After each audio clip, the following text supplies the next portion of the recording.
All right, shalom, shalom, family. The topic I'd like to get into today is anger and wrath benefit not, and ultimately they don't. Right? Anger is a mere emotion. Right? Wrath would be more so the action what that comes behind it. Right? But when it comes down to our people, it's not beneficial, and that's what I'm focusing in on. Our people. Right?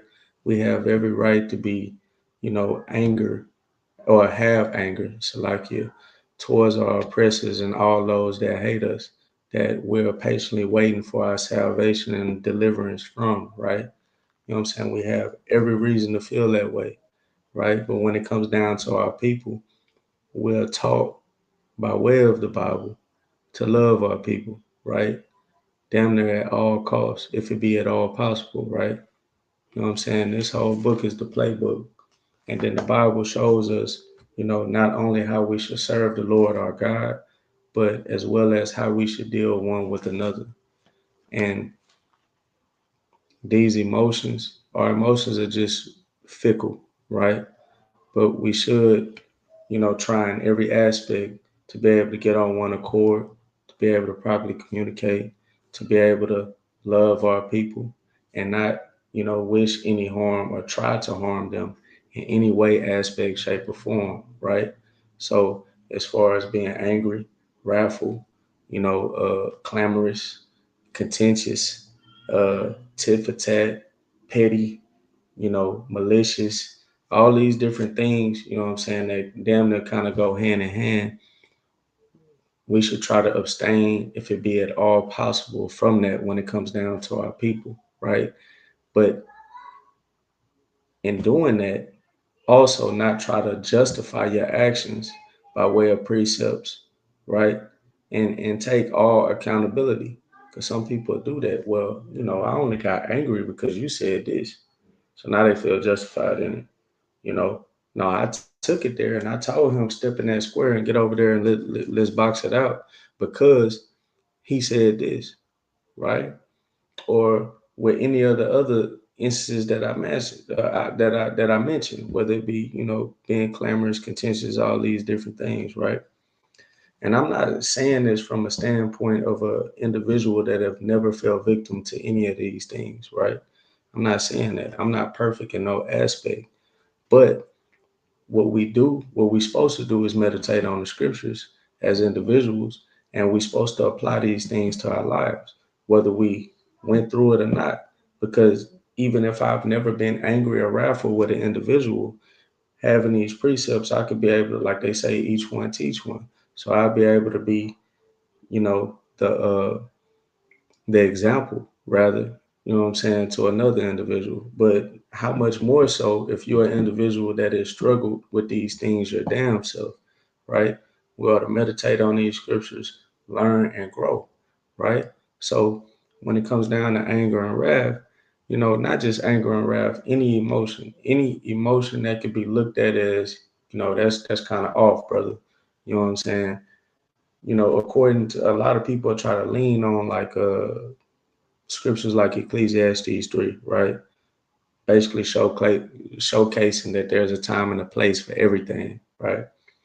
But even though that there's a time and a place for everything, just like it says within that, there's a time for war and there's a time for peace. There's a time for this and there's a time for that.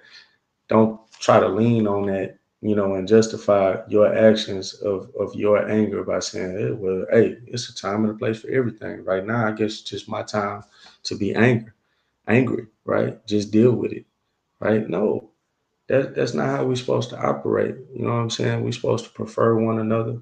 We're supposed to try to go above and beyond for one another. We're supposed to love one another, try to appease one another. It don't matter what word it goes there. We're supposed to be just like it says in the curses, how we was before, that we were supposed to be tender and delicate one towards another. We're supposed to be trying to get back to that. So all that trying to justify your actions and not take accountability is crazy work. I'm not even gonna lie to you. I'm not gonna hold you, right? So accountability. Let's get into that. Let me pull up the definition for that. Because when it come down to it, you know, hey, especially with Jake, Jake could tell Eve, or Jake could be talking about Eve in a moment. I done seen so many I'd have been a part of so many conversations being a man, as well as, seeing so many memes and, posts and things of that nature. Like basically, you know, if accountability slapped Eve in the face, she wouldn't even feel it. She wouldn't even, take it or understand it, right? You know what I'm saying? They got Eve being like Neo in the Matrix, you know, dodging and weaving accountability at all aspects. But it's not just Eve, right? Jake do the same thing. There's so many men that don't take accountability for their actions. It doesn't make any sense. So it's on both sides. This is not to try to make one, you know, more wrong than the other. It has nothing to do with that. All people have problems with taking accountability, right? So what is accountability?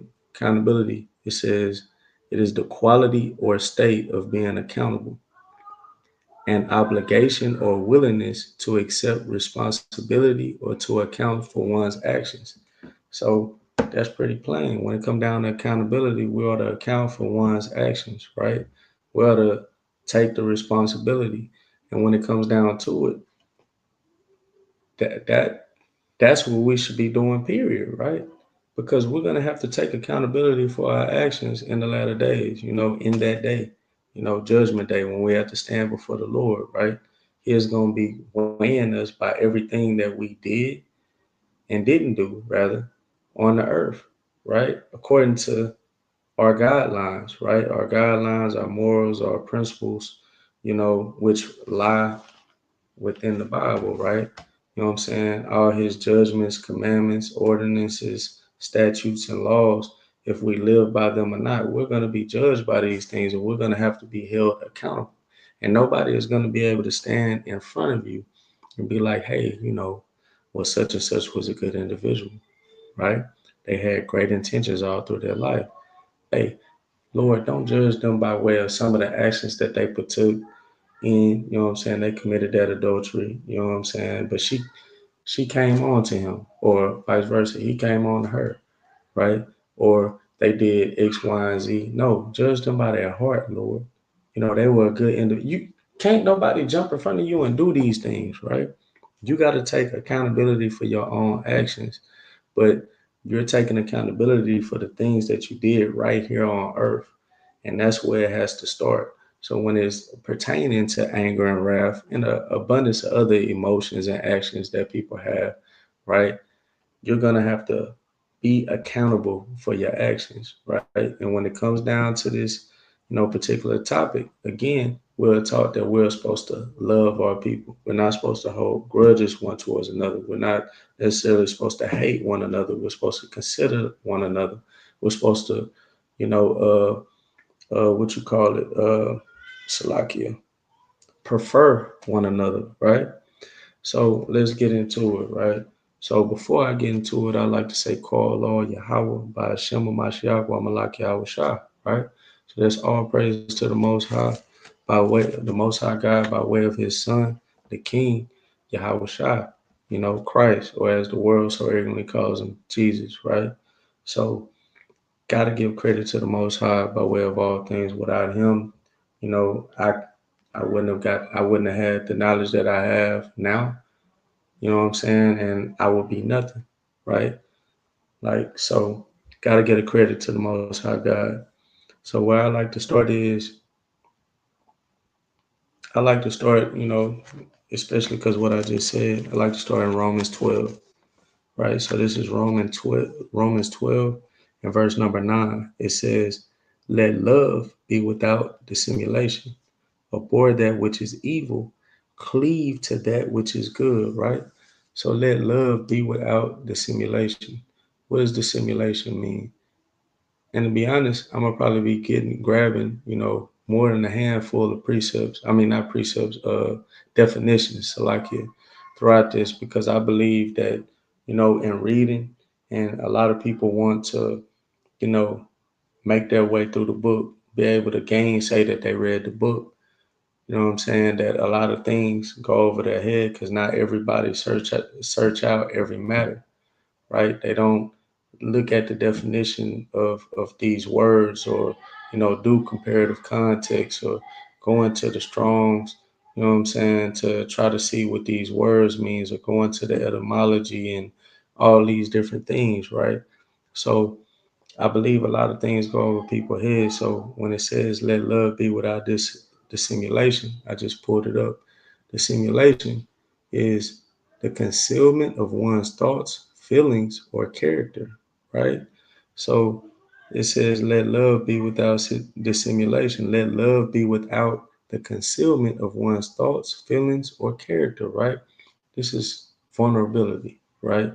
So your love, you're supposed to let love be without, you know, uh, the concealment of one's thoughts, right? So I would say, Salaki, let love be without, let love be not lacking vulnerability. That's the best way to put it. Let love be not lacking vulnerability, right?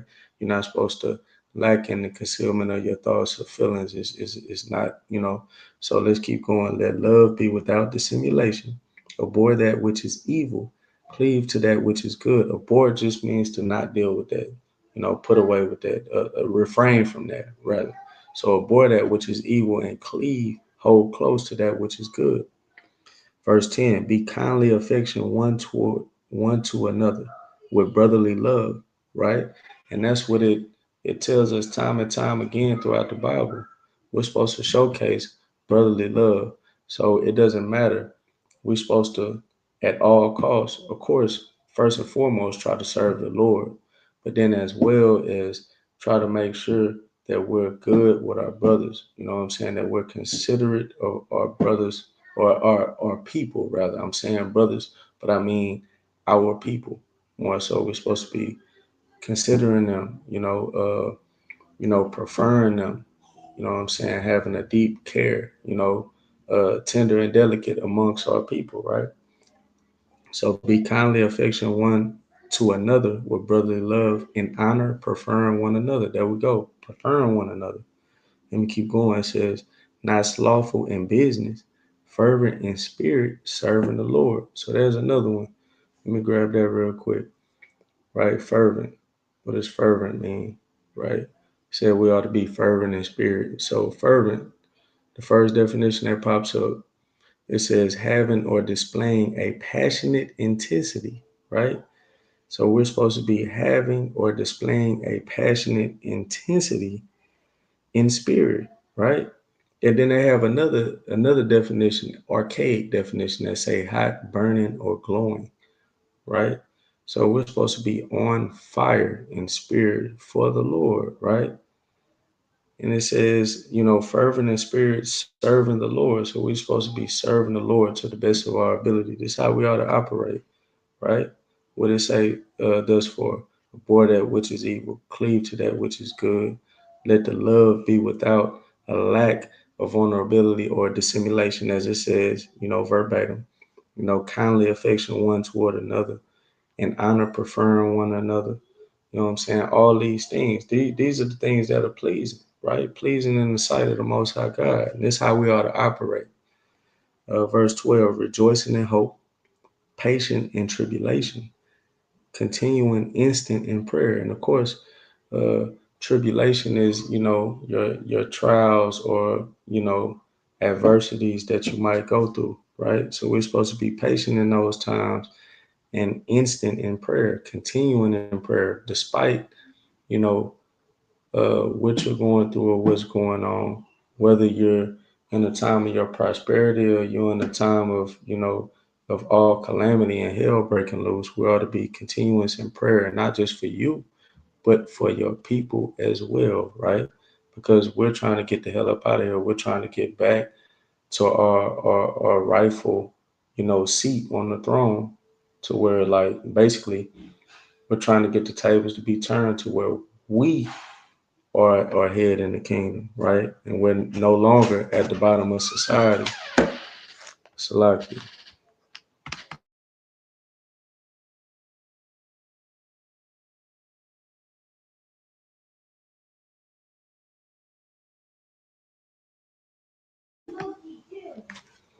All right, Khan. So what I leave off at is I left off at verse 12. So this is Romans 12 and verse 13.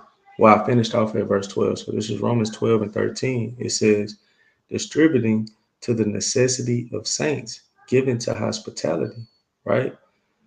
Bless them which persecute you, Salakia. Bless and curse not. So we're supposed to bless them which persecute us, right? We know for this walk, trying, to be a righteous, a just, a upright individual, and trying to be a follower of Yahweh Shai, who had did no sin and was righteous in every aspect that you could think of, right? Knowing that he was persecuted and within his own words saying that if we was followers of him or for this, these righteous ways or, for the standard of the Most High God, that we'll be persecuted as well. It says, bless them which persecute you, bless and curse not. Basically meaning that we knew that these things was going to come. And these things are fruit showing that basically we are on that right path that we're supposed to be down. Like it said, the world will love its own, right? So if everybody was to love you, there must be a problem there, right? So that's why I'm saying, bless them which persecute you, bless and curse not, right? Rejoice with them that do rejoice. This verse 15. And weep with them that weep, right? So we're supposed to enjoy them, enjoy our people, right? Rejoice with them that do rejoice. Have a good time, right? And it says, weep with them that weep, right? Well, we're supposed to, bear one another's burdens, right? We're supposed to be there for one another. Again, this is going to the fruits that we must bear as a people, but a lot of this is going into how we should deal with one another. Some of these are on a individual basis, but a lot of this is how we ought to be dealing one with another. But let me keep going. Verse 16, it says, be of the same mind one towards another, right? Can two walk together lest they be agreed? Be of the same mind. And we all have, again, the same standard, right? So this is where all our, instruction, our wisdom, knowledge, understanding, discernment, all these things must come from, right? And if we're leaning on this, 9 times out of 10, we'll be of the same mind one towards another, right?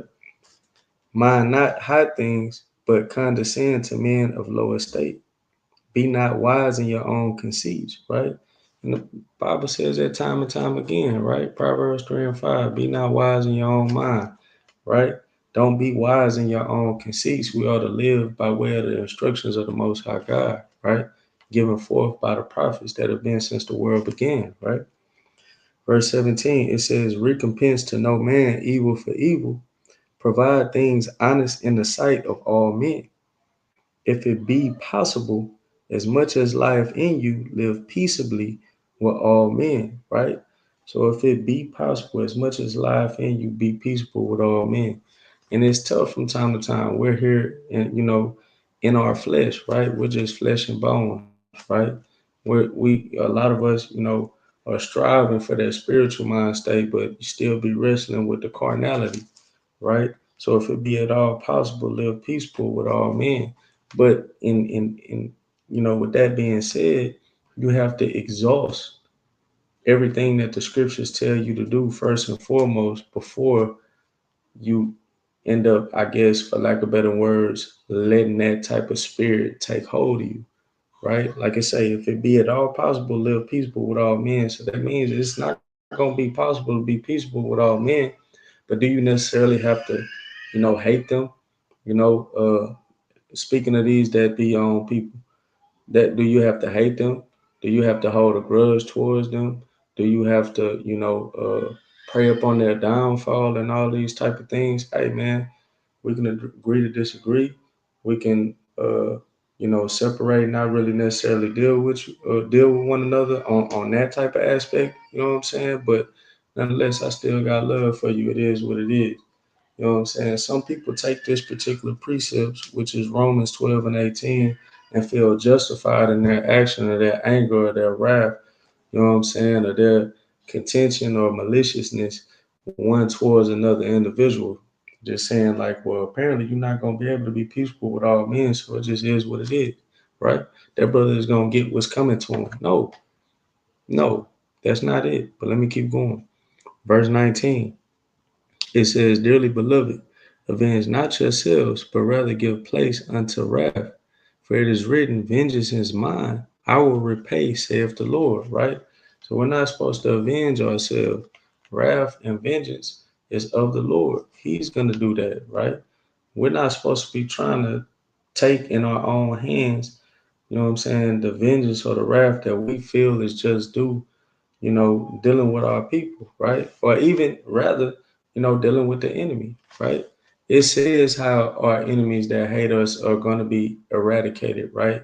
In prophecy, we don't take matters into our own hands, right? It's going to be by way of the Most High God that's going to do these things, right? So let me keep going. Verse 20, it says, Therefore, if thine enemy hunger, feed him. If he thirst, give him drink. For in so doing, thou shalt heap coals of fire on his head. And a lot of people forget this.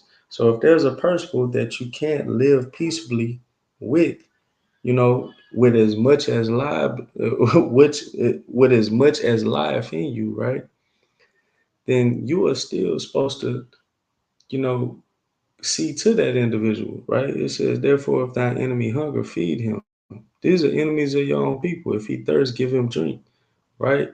You're supposed to do these things because some people are blinded by way of their anger and their hatred.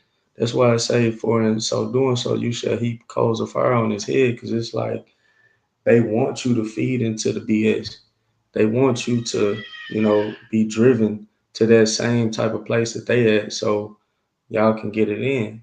But you're gonna make that person feel more of a type of way if you kill them with kindness, for lack of better words, than if you go ahead and stoop down to their level, right? And verse 21 lastly says, Be not overcome of evil, but overcome evil with good. So it's going into the same thing. Don't be overcome with evil. Don't stoop down to their level. You know what I'm saying? You still supposed to have some sense of compassion to your people, preferring your people. You know what I'm saying? Having that love for your people, even if you can't necessarily get along with them. When you look at instances of Paul, you know what I'm saying? Paul as well, you know, uh, was, in his ministry, you know what I'm saying, on his tour, you know what I'm saying, providing the word. And there was certain individuals that he felt like he couldn't do the work with no more, and he departed from them. But did he ever condemn them? Say, I hate that man? You know what I'm saying? Try to put hands on that individual or anything like that?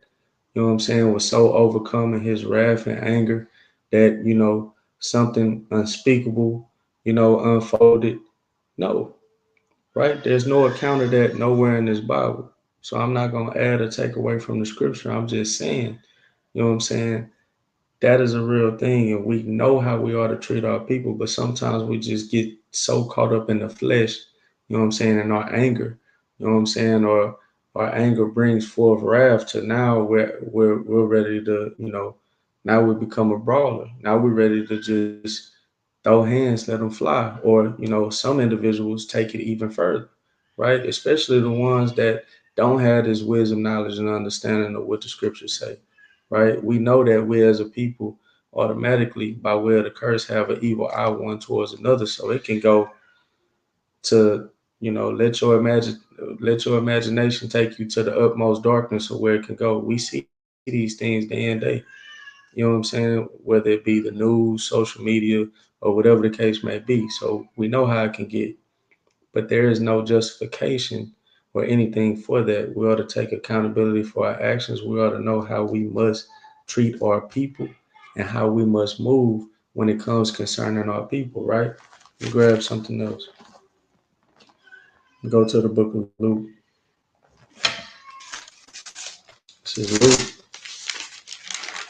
chapter 6 and 31. So it says, And as ye would that men should do to you, do ye also to them likewise. So it doesn't say verbatim how people say it in the world, but treat men as you would want to be treated. If you want somebody to respect you, respect them. If you want somebody, to love you, love them, and so forth and so on. Like again, treat men as you would want to be treated, right?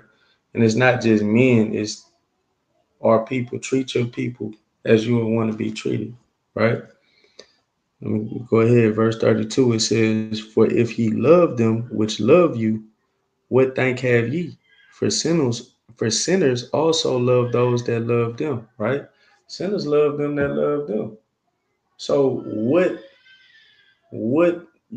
great task or a great thing that you feel like you're doing if you love those that love you, right? It shows forth that you love them even more in the times of y'all adversity when y'all not really seeing eye to eye in what you choose to do and how you choose to operate, right? That's what people need to understand, because we be so caught up in ego, again, pettiness, wanting to be tit for tat. Oh no, I ain't no hoe. I ain't going for nothing. You know what I'm saying? This nigga must think I'm friendly. All these type of things that people say. You know what I'm saying? Like, no, being a bigger man and really being able to rule your spirit lies within this Bible, right? Because it's easy to go off. It's easy to, if you got them hands, let them things fly. It's easy to pick up a weapon and harm somebody. It's easy to just, for lack of, just basically fly off the handle. It's hard to restrain from your fickle emotions that you're only going to be feeling for the moment. But then in another time, 9 times out of 10, you're going to reflect on these things and you're going to regret them, right? But let's keep going. Verse 33, it says, "And if ye do good to them which do good to you, what thank have ye? For sinners also do even the same." Same situation. Verse 34, it says, "And if ye lend to them of whom ye hope to receive, what thank have ye? For sinners also lend to sinners to receive as much again. But love ye your enemies, and do good and lend, hoping for nothing again, and your reward shall be great," right? And these enemies, again, it's talking about those of your own people, right? Love ye your enemies, right? And do good and lend, hoping for nothing again, and your reward shall be great, right? And ye shall be the children of the highest, for he is kind unto the unthankful and to the evil. So if we're supposed to be likened unto the Most High God, right? We're trying to, exude the ways of the Lord, then we should be like unto him. It says, "For he is kind unto the unthankful and to the evil," right? Because a lot of us don't deserve this, right? We didn't deserve to come into this truth. A lot of us don't deserve the kingdom. A lot of us was just, could be counted out rather as sinners, you know what I'm saying? Our evil probably outweighs our good, and then was we brought into this understanding, right? But the Most High God, who has done no wrong, who is the standard of righteousness, which wisdom comes from, it says He is kind to the unthankful and to the evil. So again, how much more should we be, right? Verse 36, it says, "Be ye therefore merciful as your Father also is merciful," right? So we're supposed to be merciful to our people. We're not supposed to get right there on that level with them. You know what I'm saying? When these times come, especially when they might be, falling victim to, some emotions that might be on the left hand side, or, not able to, contain themselves. We ought to be merciful to our people, right? So again, we can't try to find justifications in our emotions that is trying to, be, this person is more right than this person more right. So the person that, has the most fault, they're the ones that need to apologize. No, when it comes down to accountability, you need to take accountability for your actions. It don't matter what percentage it is. This person could be 90% accountable for everything that transpired, and you 10. You still need to take accountabilities for your actions in that matter, and vice versa. It doesn't matter where it falls on the scale. You know what I'm saying? If you are the issue or the problem, if you have any fault in any matter, take your accountability and don't try to justify yourself by way of your actions saying that somebody made you do X, Y, and Z. Because when you think about it, you do these things yourself. You're choosing yourself. Yes, everything is predestinated by the Lord and pre-written, but we have that illusion of inclusion to where we feel like we're making our own choices, right? And in making these choices, right? It's just like, I've seen it, time and time again on TV, video games and all that. On TV, you might have the little, let's just say it's me, and then it's an individual that look like me on the right hand on my shoulder and on the left shoulder or whatever. The one on the left or whatever dressed in red, the other one dressed in white. The one dressed in white is telling me to do good things. The one in the red is telling me to just do what I want to do. Or when it come down to TV, I remember my kids used to like Boss Baby, TV show Boss Baby. They came out with an interactive situation. So it's like it'll ask you, in certain circumstances or moments, what do you want to do? Do you want to do this? Do you want to do this? Even for the people that are gamers out there, you know what I'm saying? You got games that do the same thing to where it's like you take control of your own destiny, right? Whether it be sports, whether it be some type of, war shooting game or whatever the case may be, it operates like that. So the story mode is just not just driven, by way of how the game made it. It's like you can again take it into your own destiny and you will choose what you want to do. In these moments, you might have thoughts to yourself like, nah, man, I don't think I should uh indulge in X, Y, and Z, and then you decide to, or vice versa. You know what I'm saying? So it's like you choose these things, people choose these things, and they don't they don't really just necessarily take accountability, for their actions. They'll try to justify it. Nonetheless, like, yeah. So hold on. Let me go somewhere else really quick. Salaki, because I low key lost my train of thought where I was trying to land my plane at. Let me go somewhere else. 'Cause this is saying the same thing.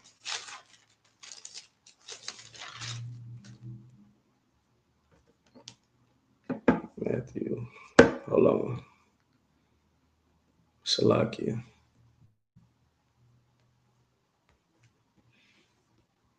Now let me go here first. I was about to go to Matthew 5. Let me go here first. Isaiah.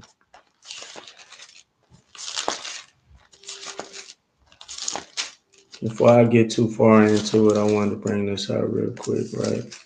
This we got to understand. It's Isaiah 64 and 6. It says, "But we are all as an unclean thing, and all our righteousness are as filthy rags, and we all do fade as a leaf, and our iniquities, like the wind, have taken us away." Right? So we all have fell short. We all have sinned. There is nobody that is considered perfect by way of the definition of the world to where we have zero faults in anything to where we can be lined up with Yahweh Shai who did no sin, right? So we're all as an unclean thing and we all fall victim to these actions. So again, I'm not speaking these things as a person that is holier than thou, have never fell victim to these actions. But again, when it comes down to it, it says that we're supposed to meditate on the words of the Most High God and not only meditate on these words, but also apply them. And sometimes, in life, it gets to a point to where, the application is not already there. Do you know all these precepts? Yeah.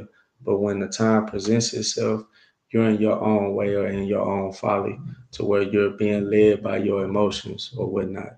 And that's where the problem lies. So to go back to where I was trying to go in Matthew, go to Matthew 5, and I'm going to start at 38. It says, "Ye have heard that it have been said, an eye for an eye and a tooth for a tooth," right? That's that tit for tat stuff, right? That's, a person, taking matters into their own hand. They did this to me, I'm going to do that, right? So let's keep going. It says, "But I say unto you that ye resist not evil, but whosoever shall smite thee on thy right cheek, turn to him the other also." So that's kind of going into the same thing that was being brought out in Luke, right? what I was bringing out in Luke 6, right? Like, you are not necessarily, again, supposed to go tit for tat with a brother, but with everything that's within you, try to be peaceable with all men, right? You're supposed to, try to, what it says, uh, if your enemy be hungry, feed them. If they thirst, get them something to drink, right? You're not supposed to go eye for an eye, tooth for a tooth, tit for tat with an individual. You know what I'm saying? You're not supposed to meet them on their own level. You know what I'm saying? You're supposed to try to exude, the fruits of the spirit, right? So let me keep going. No, well, let me jump down. Verse 43, it says, Ye have heard that it hath been said, Thou shalt love thy neighbor and hate thine enemy, right? You're supposed to love your neighbor and hate your enemy.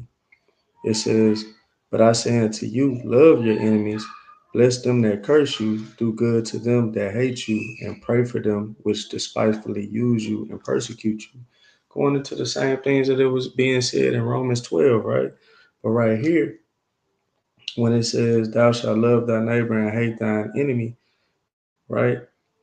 When the scriptures mostly speak about hating your enemies, it's talking about those of these other nations. But when it come down to the ones of your nation, right? You're not supposed to meet them with that hatred, right? Again, if it be at all possible, you're supposed to be peaceful with the enemies of your nation. That's basically what it's going into, right? It says, do good to them that hate you and pray for them which despitefully use you and persecute you, going into the same thing that I've been bringing out, right? It says that ye may be the children of your Father which is in heaven, for he maketh his sun to rise on the evil and on the good, and sendeth rain on the just and on the unjust. For if ye love them which love you, what reward have ye? Saying the exact same thing in Luke 6. If you love them which love you, what reward have ye? Anybody can do that. The sinners do that, right? Keep going. It says, do not even the publicans the same? And if ye salute your brethren only, what do ye more than others? Do not even the Republicans so? Like, so if you only salute your brothers, you know what I'm saying? The people, that you see eye to eye with, basically, you know, what good is that? You know what I'm saying? What reward should you have? Other people do that. You know what I'm saying? All these sinners do these things. Publicans do these things, right? But verse 48, it says, Be ye therefore perfect, even as your Father which is in heaven is perfect. So even though that we fall off and fall astray, you know what I'm saying? We're supposed to come back to the Lord, repent for how we move, you know what I'm saying? And, in an attempt to be perfect with the Lord, right? Because again, perfection is not that you have zero faults, within your life, period. It's that when you get knocked, when you get knocked down or when you fall off or you fall victim to something, that you pick yourself back up and get up again, repent and come back to the Most High God, right? And all sincerity, with all sincerity and contrition, right? That's what that is. Like, let me grab that real quick and go somewhere else. Because I don't want to get too far off topic. And this already wasn't supposed to be a long lesson, but it's looking like it's going to end up being a little lengthy. So this is Proverbs. So like Proverbs. Okay, that's the wrong one. Where is it at? Salaki. Okay, Proverbs 24:16. For a just man falleth 7 times and riseth up again, but the wicked shall fall into mischief. So for a just man, a righteous individual, you know what I'm saying, an upright individual, whatever you want to throw there, you know what I'm saying, falleth 7 times. Seven don't just mean, again, that 7 times only, and then after that, that's a wrap. Like, it's like a number of completion. So for a just man fall a numerable number of times and riseth up again, but the wicked shall fall into mischief. So the wicked person would just, fall off and be like, forget it. You know what I'm saying? And just go with their ways and remain in their wickedness. But a just person will again fall off, but rise back to the occasion, come back to the Most High God and do that which is just and right. Because again, None of us are without sin or error, iniquity, whatever word you would like to throw there, right? So, all right, let's go to Ephesians, book of Ephesians. It's Ephesians 5 and 9, because I brought up the fruit of the Spirit, so I bring it up. It says, "For the fruit of the Spirit is in all goodness and righteousness and truth, proving what is acceptable unto the Lord." So the fruit of the Spirit is in all goodness, righteousness, and truth. And these things prove what is acceptable to the Lord. Let's go to Galatians real quick. It's Galatians 5 and verse 22. Going to the fruit of the Spirit again, it says, "But the fruit of the Spirit is love, joy, peace, long suffering, gentleness, goodness, faith, meekness, temperance. Against such there is no law," right? There is no law against these things because these things are all righteous, dealings, right? Righteous emotions, dealings, whatever you want to call that, habits, right? So, but it says, notice it says love. Fruit of the Spirit is love, not hatred. You know what I'm saying? Not disdain. You know what I'm saying? Not, all these other things. It says joy, peace. You know what I'm saying? Peace, not war, not wrath, not these types of. It says long suffering. Not being, short fused or short tempered, but long suffering. It says gentleness, goodness, faith, gentleness, not being a brawler, not, whatever you might want to do. Like, so you basically catch my drift. We ought to maintain the fruits of the Spirit at all times, right? So, in the attempt to do so, we're abstaining from some of these things because, having anger, there's nothing wrong with having, we're, like I said, we're just mere flesh and bones, right? You know what I'm saying? We're just mere humans or whatever the case may be. So, we're going to have emotions, right? But some of these emotions bring towards action after the fact, and we don't want to let forth our anger bring forth wrath, you know what I'm saying, to where we're acting out or, being an enemy or, whatever, whatever I could throw there towards our people. We shouldn't be doing these things, right? Let's go somewhere else. Let me get Proverbs. Go to the book of Proverbs. Here's the book of Proverbs 16 and 32. So now this is going more so specifically into the anger and wrath, right? So Proverbs 16:32, it says, "He that is slow to anger is better than the mighty, and he that ruleth his spirit than he that taketh a city," right? So he that is slow to anger is better than what you would consider a mighty man. Because a lot of people worldly would consider a person that's mighty that can just, big, strong, can whoop everybody, got them hands, however you want to put it, right? You'll think that this person is a mighty individual, like dang, a mighty man of valor, right? Of war or whatever the case may be. But it says that he that is slow to anger is better than the mighty, right? And he that ruleth his spirit than he that taketh a city. So a person that can take over a whole city, you know what I'm saying? I don't know about the people that's out there, but I stay in Houston. Houston is big, especially the greater. If you want to consider all the little, towns, for lack of better words, or suburbs of Houston, the greater Houston area, this is a big city, right? Top 10 in the United States, right? And it says, "He that ruleth his spirit, that has control over his spirit, is better than he that taketh a city."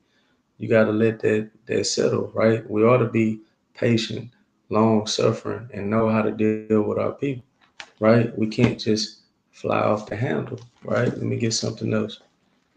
Go to the book of Colossians.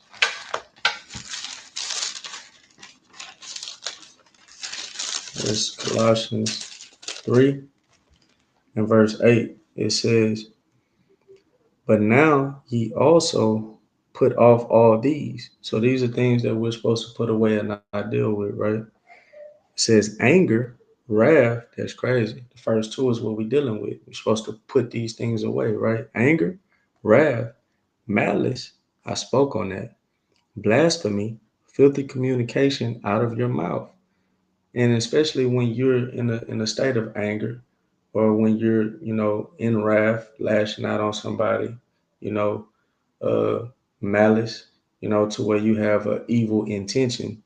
You know what I'm saying? Filthy communication does pour into your mouth, right? And we ought to be able to not just mind our spirit, but also our tongue. But let's keep going. Verse 9, lie not one to another, seeing that ye have put off the old man with his deeds, right? So this is going into you putting off the old man, becoming a new creature, a new vessel. And in doing so, you have to put off these things: anger, wrath, malice, blasphemy, filthy communication, right? Lying, right? Let's keep going. Verse 10, it says, and have put on the new man, which is renewed in knowledge, after the image of him that created him. So once you put on this new man and you have these great characteristics, and you abstain from these things that are frowned upon by way of the Most High God, you are renewed in knowledge, right? And we ought to try to move in that aspect. Let me get another one. It's Ephesians 4. And where I'm gonna start at? Ephesians 4 and 29. It says, let no corrupt communication proceed out of your mouth, but that which is good to the use of edifying, that it may minister grace unto the hearers, right? So again, no filthy communication, no corrupt communication should be proceeding out of your mouth in these instances of anger, wrath, malice, you know what I'm saying, all these things. But that which is good to the use of edifying, right? Because when you do that, these type of things turn off away anger, and you're actually trying to, enlighten somebody, or, what I'm saying, exhort somebody into righteousness, rather than, you know, being, an eye for an eye, tooth for a tooth type of individual, being petty, you know what I'm saying, just letting anything fly out of your mouth, right? Verse 30, it says, and grieve not the Holy Spirit of Yahweh, whereby ye are sealed unto the day of redemption. Let all bitterness and wrath and anger and clamor and evil speaking be put away from you with all malice. Going into these same things. And these are things that we can't forget, right? Let's keep going. 32, it says, and be ye kind one to another, tender hearted, forgiving one another, even as God, for Christ's sake, have forgiven you, right? And again, you know what I'm saying? This is how we ought to be operating: kind one to another, tenderhearted, forgiving one another. Now we know what it says in the book of Luke concerning forgiveness, that of course that this person ought to have some type of remorse and repent towards you for you to do, but for you to be able to forgive them. So let's not steer this a whole nother direction. But in the same sense, this is how we're supposed to be operating: kind one to another, tenderhearted.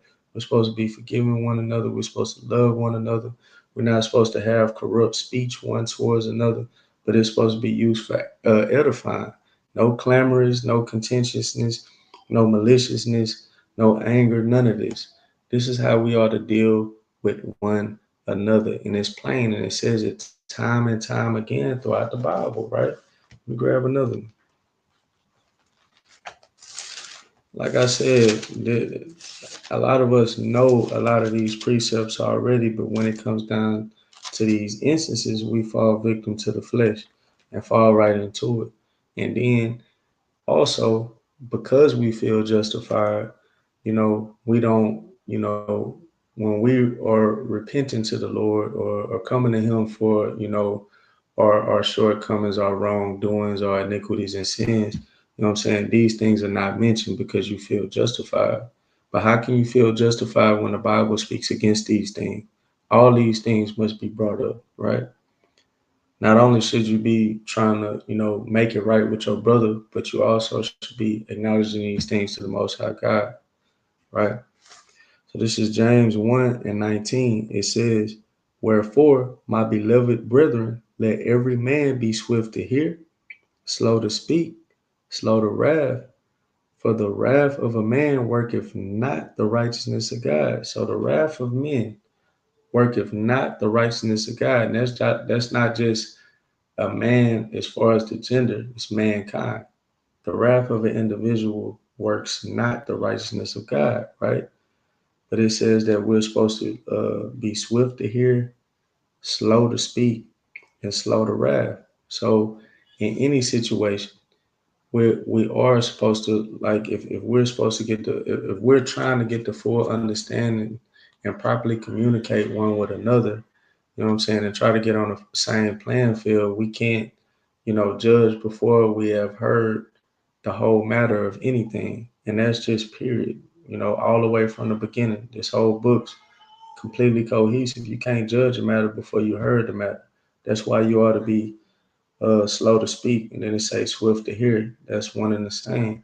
You got to be swift to hear what's being brought out and slow to speak, and also slow to wrath, right? Don't let these insecurities, preconceived notions, or things of that nature, get you wound up to where all of a sudden you're not even listening to what they're saying, and now you're blurting out things, over the individual, and now all of a sudden, what's about to happen? Do you think that it's about to be a Disney happily ever after ending? Hell no. You know what I'm saying? It's about to be some smoke in the city. You know what I'm saying? So let me grab something else, right? Go to the Apocrypha real quick. Since I brought that up, and go to Sirach 11.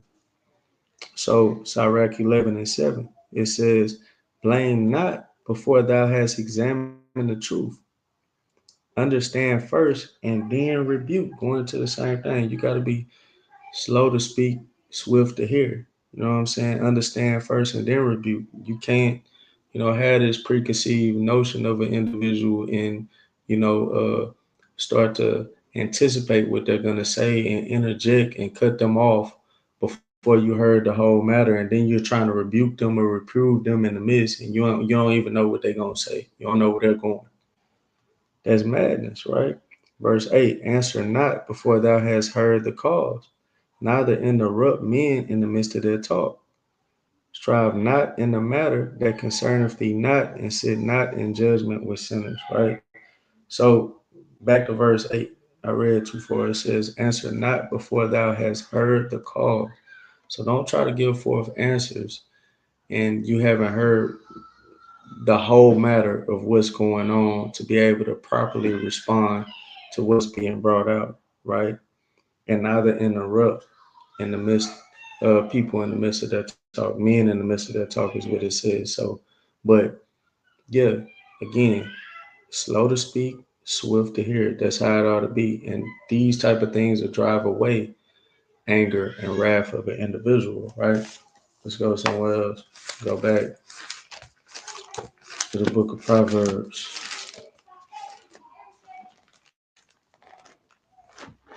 It's like it. Proverbs 14. It's like my page sticking together. There's Proverbs 14 and 29, right? You know what? Let me grab another one first. Proverbs 15 and 1, because it's going into, what I was just talking about. It says, a soft answer turneth away wrath, but grievous words stir up anger, right? So a soft answer turneth away wrath. If you're able to uh, deal with whoever that you're in, some type of back and forth with, and you can deal with them like an adult. You know what I'm saying? Maintaining your countenance, your composure, maintaining your spirit. You know, able to have a casual conversation in the midst of communicating. You know what I'm saying? A soft answer, a turn away wrath, but grievous words stir up anger, right? When you just letting it fly off the handle and just, saying whatever you feel is necessary, whatever you see fit, just because you're mad, that's gonna stir up anger. Now the person that you're not, it's gonna end up landing in a quarrel, right? Unless there's somebody else there to mediate and try to diffuse the situation, right? Because egos and pride, plays a part in these things as well. But let me keep going. Verse 2. The tongue of the wise useth knowledge aright, but the mouth of fools poureth out foolishness, right? That's plain. The mouth of fools poureth out foolishness. Keep going. Verse 3, the eyes of the Lord are in every place, beholding the evil and the good. A wholesome tongue is a tree of life, but perverseness therein is a breach in the spirit, right? So a wholesome tongue is the tree of life. Because of what you say, somebody might kill you, right? We never know what's going to befall us, what's going to be our ending, right? When it comes down to it, some of us might go to sleep, you know what I'm saying, and never wake up, thinking, carnally, and then some of us, it might be a grievous death. We never know what might happen, but it says a wholesome tongue is a tree of life. Again, somebody might wipe you out just for the sake of what you say. You say the wrong thing at the wrong time, all hell may break loose, right? So people, individuals, got to be mindful of that. You got to be, use wisdom in these type of situations, right? Grab something else pertaining to that. This is Sirach 19:6. It says, "He that can rule his tongue shall live without strife, and he that hateth babbling shall have less evil," right? So this is going into ruling your tongue. Again, you got to be able to rule your tongue, right? I'm just saying, not everybody is the same individual, and even though we should know these things and we should be trying to live by way of the Bible, everybody don't.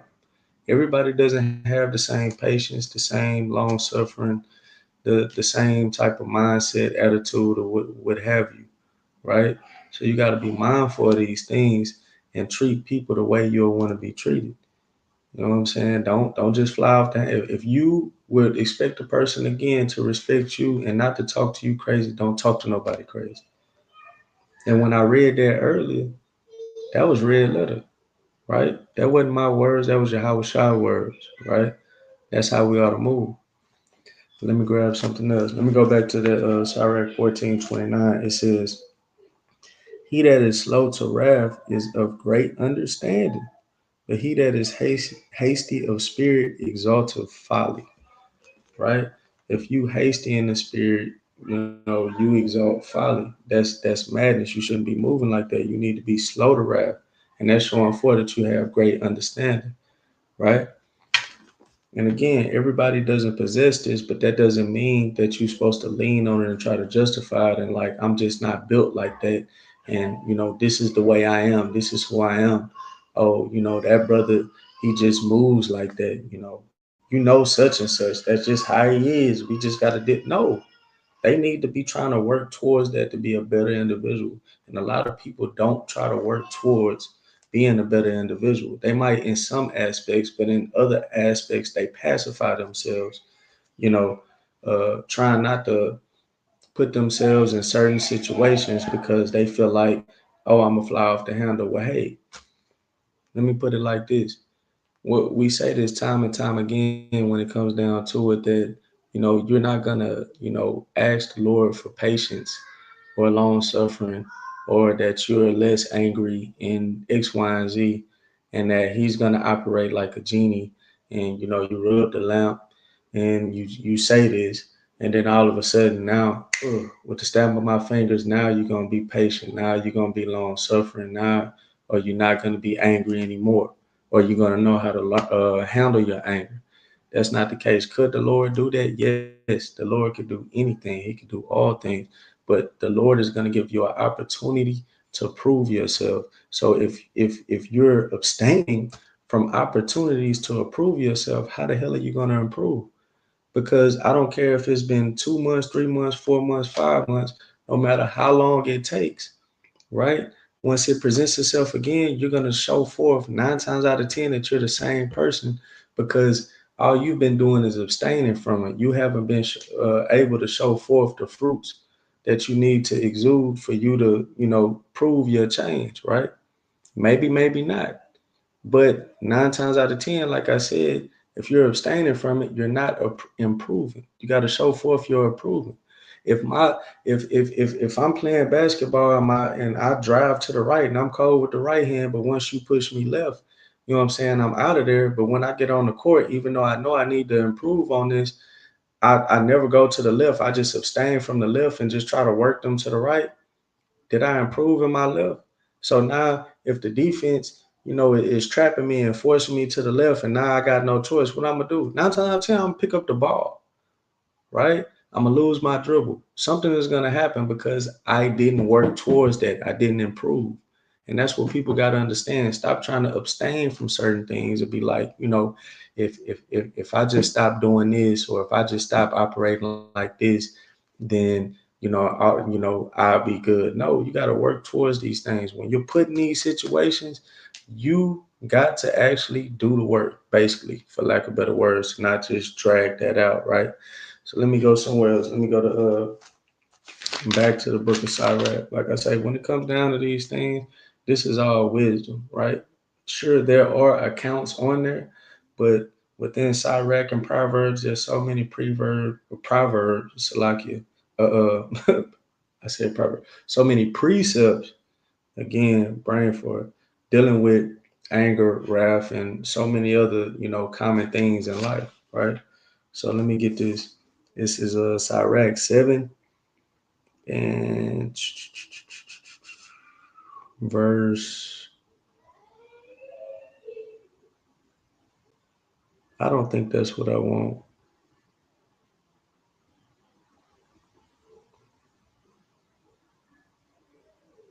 Nah, I don't want to go to Sirach 7. I'm good on that. Let me go somewhere else. We go to I just stay in the book of Proverbs. Proverbs, like I said, got so many. This is Proverbs 15 and verse number 8. It says, "The sacrifice of the wicked is an abomination to the Lord, but the prayer of the upright is his delight. The way of the wicked is an abomination unto the Lord, but he loveth him that followeth after righteousness." So the Lord loveth them that followeth after righteousness, and that's how we ought to move in every aspect, right? Because wickedness is an abomination. We all know that. Here's the point. Verse 10, "Correction is grievous unto him that forsaketh the way, and he that hateth reproof shall die," right? And I'm going into that because, again, a lot of times that people do get angry, you know what I'm saying? It stems from a lot of things, right? Again, it can stem from envy, jealousy, grudges, hatreds, miscommunications, you know what I'm saying? Uh, Things of that nature, right? It could stem from so many instances. But when it's people of your like close knit, your circle, it can come from reproofs, right? You know, y'all good, when y'all just having a good time, hee ha ha. But when you're trying to tell a person where they could be better, or where they're you know wrong in some type of aspect, giving them reproof or rebuke, now all of a sudden it's a big issue. Now all of a sudden y'all head to head because they can't receive it. And a lot of people don't know how to properly receive some type of reproof or correction. They'll walk away from it. They don't want to hear it. All these type of things. But again, verse 10, it says, "Correction is grievous unto him that forsaketh the way, and he that hateth reproof shall die." Right? So the person that hates reproof, can't take reproof or any type of correction or instruction, shall die. That's thus saith the Bible, right? That's not thus saith J Mike, right? So again, let me jump down. Proverbs 15 and 31. It says, "The ear that heareth the reproof of life abideth among the wise." So if you're hearing this and you or hearkening, you're hearing these things and not just hearing them but hearkening to it, like you're going to try to put your best foot forward, you know what I'm saying, or actually examine the matter. Let's put it there. Actually examine the matter, and you're hearing the reproof, you abide among the wise, right? Verse 32, it says, "He that refuseth instruction despiseth his own soul, but he that heareth reproof getteth understanding." So if you just hear out the reproof, you can get some type of understanding, right? Like in many different aspects, you know what I'm saying? Not every time somebody try to give you reproof, not every time that they're pulling out something that they necessarily see on you or how you operate, or how what might be on your spirit or a spirit might that you might be dealing with. Not every time are they 100% correct. But if a loved one is bringing this to you, especially multiple ones, you need to at least, at the most, examine that, right? Hear the reproof, really, dwell on that. Try to seek out to the Lord, pray on it. Try to get some understanding on the issue. You know what I'm saying, and see if you really had that issue, right? But a lot of people clam up and get clamorous, contentious. They don't want to hear it. They don't want to hear the reproof, right? They don't, because again, if they are right, if these people are right, it could be to your benefit. If they are wrong, there's nothing wrong with hearing the reproof, examining yourself, and it's like, well, hey, well, that wasn't the case. You know what I'm saying? I appreciate them. They're trying to, give me reproof by ways of righteousness, not by way of their emotion, but by way of what the Bible says. But that just wasn't what it was. That wasn't on me. You know what I'm saying? But going forward, you'll be able to examine that and you'll know which way to move and not to move by way of the counsel or the reproof or the rebuke, you know what I'm saying, the instruction that was given to you by way of the Bible, right? And if you refuse it, again, it says that you despise your own soul. That's deep. You despise your own soul if you refuse reproof, right? Let me get something else. It's Sirach. Go to the book of Sirach 8, right? So the thing is like, when it comes down to this anger and wrath, you know what I'm saying, or strife, when it's dealing with strife one with another, you know what I'm saying, because we're not supposed to be striving one with another, but, we're rather supposed to appease strife and don't strive one with another, right? We're not supposed to be, how do I put it? Like I say, we're supposed to be slow to speak, slow to anger, hear the whole matter, not being loose with our tongue, not having, you know, communications that are not profitable, that are not used to edifying, right? We're not supposed to just be lashing out with our tongue, right? So again, let me bring it out. This Sirach 8 and 16, and it says, no, not 16, Salakia. Uh,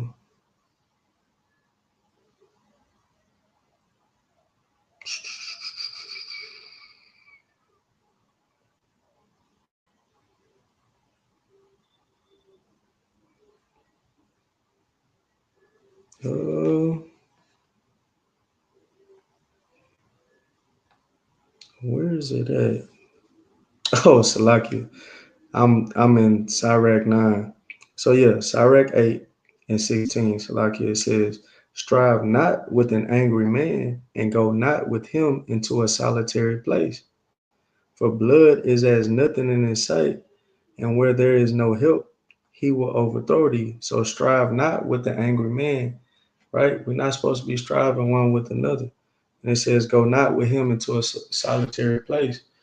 None of that, when it's dealing with your brother, man, let's step over here, step in this square. You know what I'm saying? Catch the one. You know what I'm saying? Drop the low. I'm gonna meet you at such and such.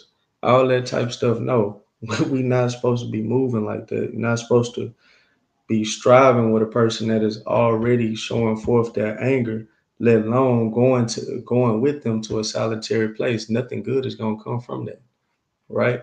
We're supposed to be trying to diffuse these type of situations, speak peaceable words, to this type of individual and try to, again, diffuse the situation, not, take it to the next level, right? Verse 17, it says, consult not with a fool, for he cannot keep counsel, right? And it already says a person that, operates by way of anger and wrath and these type of things are foolish, right? Consult not with a fool because he cannot keep counsel. When that type of person is in that mindset, they can not keep good counsel. They're not going to hearken to what you're talking about, right? Everything that's coming out your mouth is one ear out the other. They might say F that or whatever the case may be. They're not trying to hear that, right? So yeah, man, let me grab something else. Sirach, go to Sirach 19. And this time I'm gonna read the right one. Shit like it.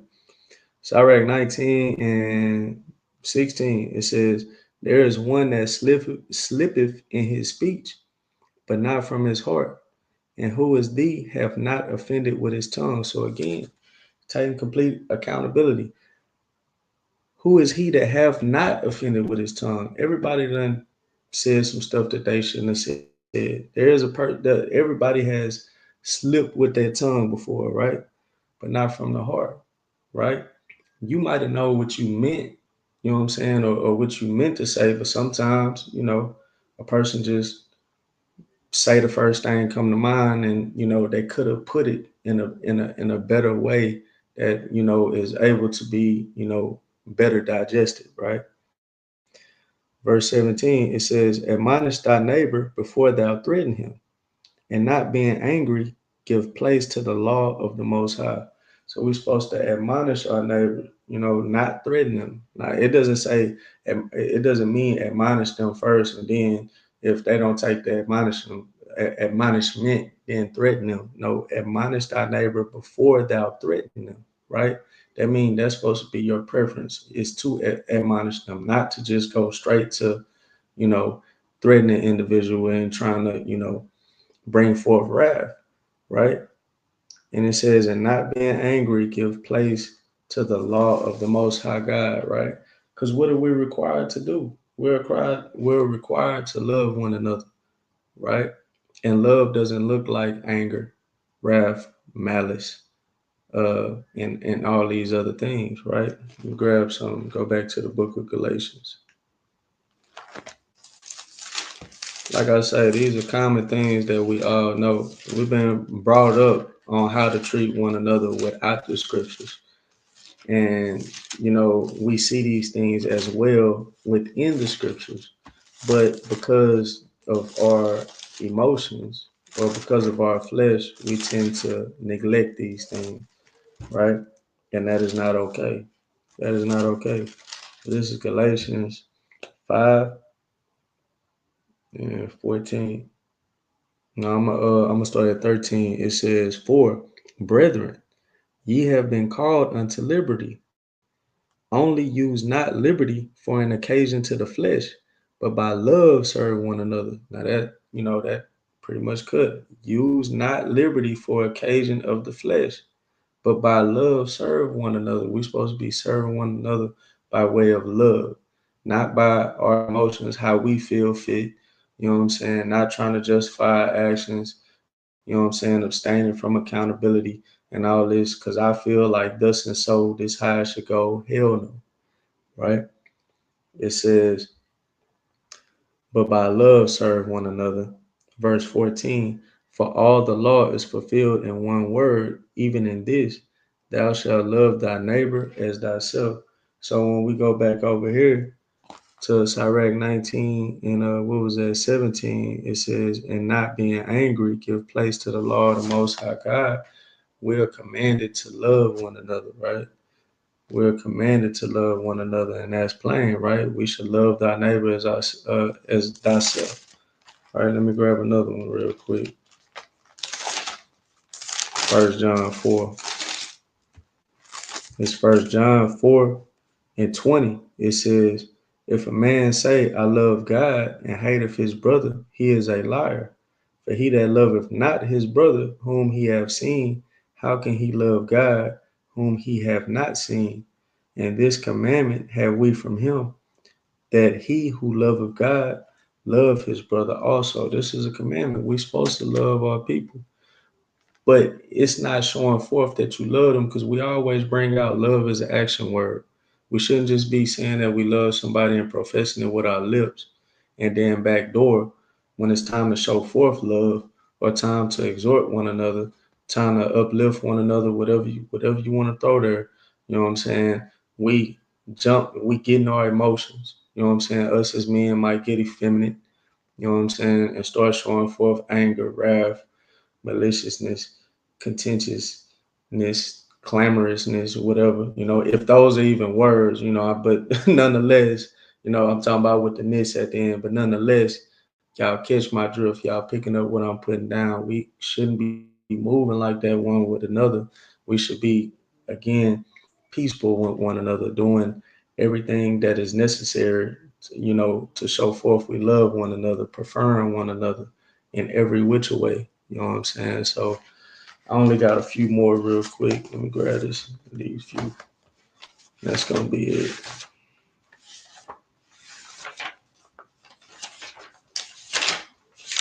Cause I went that aspect, but let me double down with the reproof, right? Because I do feel like that does be a big factor, right?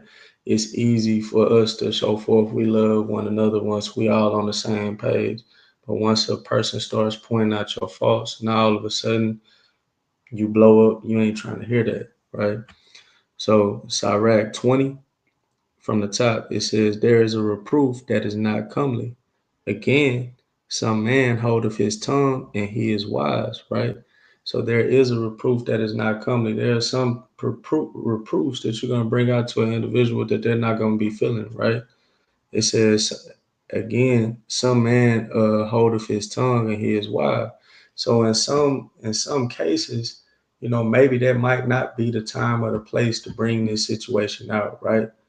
But nonetheless, that reproof still needs to come forth because you can't just be like, oh, that's just such and such. That's how they move. You know, remember last time? No, right? That reproof is eventually gonna come out. You know what I'm saying? But it's up to you and your discernment to figure out, is this the time and the place for that, right? Right? Verse 2. It says, it is much better to reprove than to be angry secretly. Because that's the thing. That's doubling down on it. Basically saying some man holdeth his tongue and he is wise. But once you hold your tongue and you're not communicating these things and you still have that problem is manifesting, you could become angry secretly. You know what I'm saying? And now you're angry with this individual, and the hatred is building up because you have not, brought forth, your art. You know what I'm saying? Or whatever y'all disagreement is, or the reproof that you want to bring out to this individual, or the rebuke, you haven't brought it out. So now all of a sudden you can get angry secretly, right? So it says, it is much better to reprove than to be angry secretly. And he that confesseth his fault shall be preserved from hurt. So, and that's low key go as well as to the accountability, right? If you got a fault in it, confess it. Everybody should confess their faults, not just one to another, but first and foremost to the Most High, right? Everything should be brought to the Most High, right? Whether it be your praises, your downfall, your shortcomings, your prosperity, like anything, whether you're in prosperity or you're in calamity. Again, it should be brought to the Most High God, regardless of what it is. So we ought to confess our faults, not just one to another, but to the Most High God. But again, it's much better to reprove a person than to be angry secretly. There's no way around that, right? So reproof does have to come, right? Don't put it off long enough to where all of a sudden you're building up this hatred. Verse 3, how good is it when thou art reproved to show repentance? For so shall thou escape willful sin. So when a person is bringing reproof out to you, again, reproof is not according to your own ways or conceits or the things that you feel or fit. Reproof should be by way of the Bible, the words of the Most High God.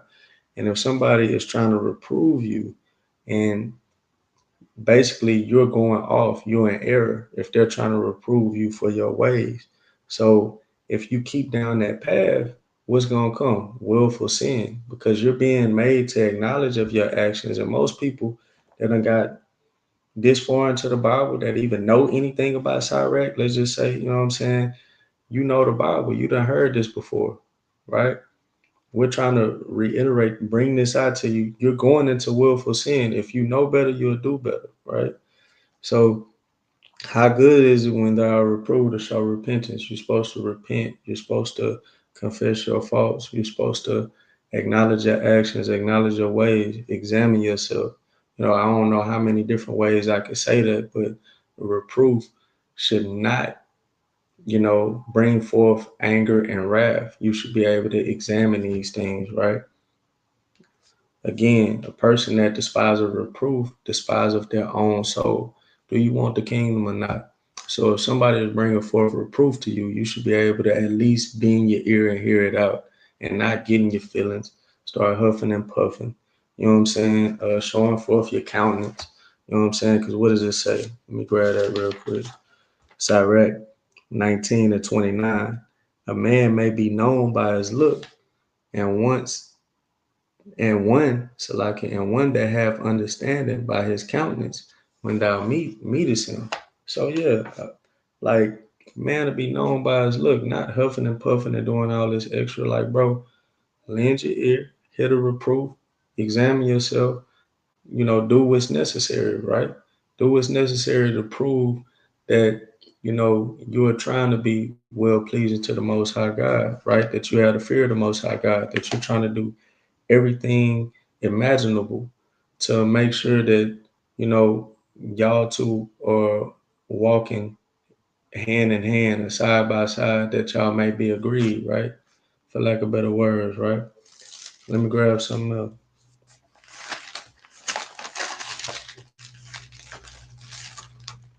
Go to the book of Proverbs again.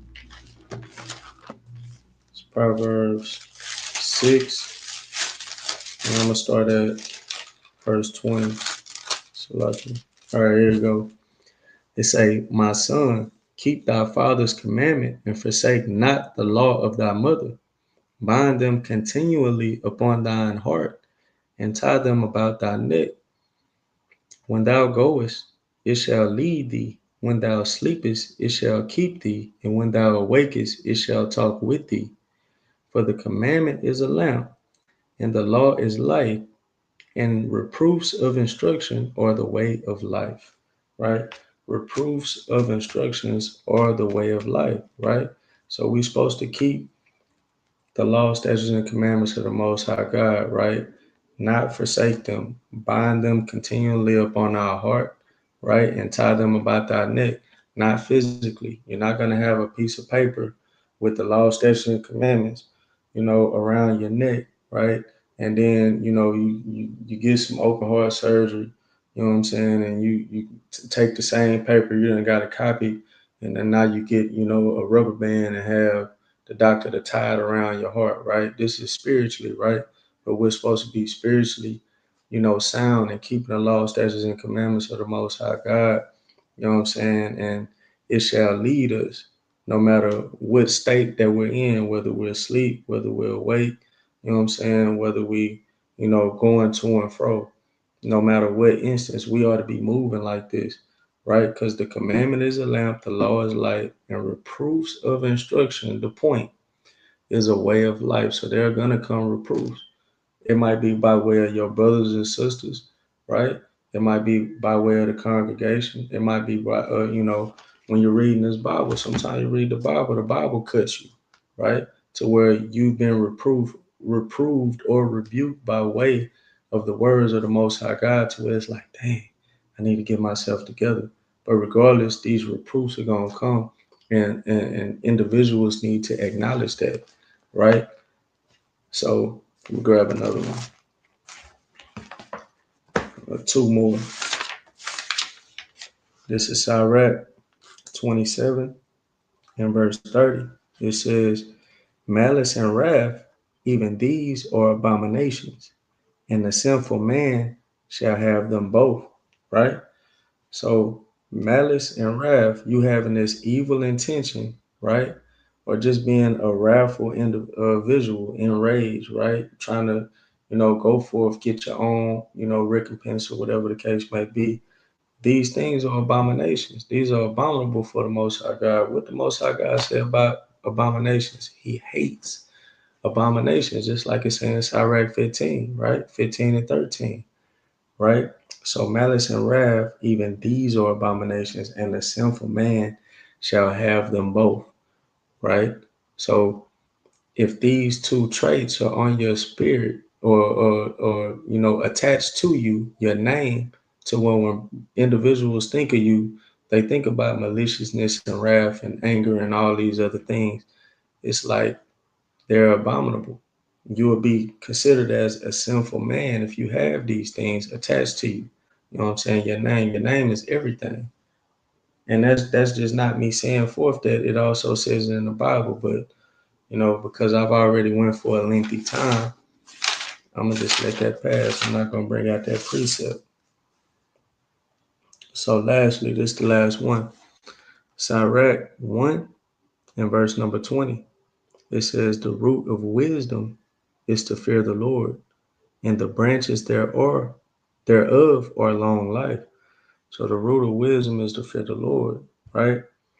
And the branches thereof are long life. You'll have long life if you fear the Lord and all wisdom. And of course, towards the beginning of this chapter, it shows you that all wisdom comes from the Most High God. So you ought to be, again, uh, uh, walking, uh, almost said, walking with the Most High God, basically. Almost, again, drawing the brain for it, I almost said adversity. But you ought to be walking with the Most High God, right? So the root of wisdom is to fear the Lord, and the branches thereof a long life. The fear of the Lord driveth away sins, and where it is present, it turneth away wrath. So the fear of the Lord drive away your sins, right? Because once you start fearing the Lord and doing what's necessary, doing what's required of you, you start doing that which is right. Now, your wickedness or your sinful ways shall not be mentioned to you. Now you consider the righteous individual. Now you're doing those things that which forth are gonna shave off sins, whether it's you know, repentance, changing your ways, you know what I'm saying? Charity, alms, saving souls out here, bringing them back to the Most High God. Like, you know, again, the fear of the Lord driveth away sins, and where it is present, it turneth away wrath, right? So, verse 22, it says, a furious man cannot be justified. So, this is going into anger. A furious individual cannot be justified, for the sway of his fury shall be his destruction, right?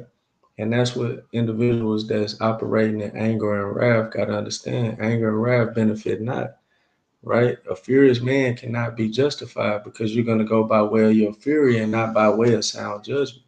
You're not going to be showing forth that you have the fear of the Lord, treating your brother the way that you're treating them, not with love and compassion and preferring them, but ready to, do whatever to them.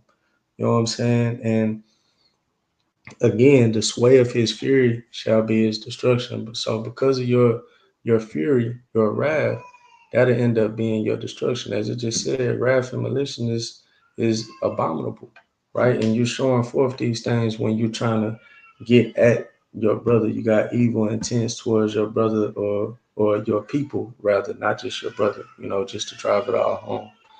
So with that being said, we shouldn't be angry, wrathful, clamorous, contentious, tit for tat one with another, petty, malicious. You know what I'm saying?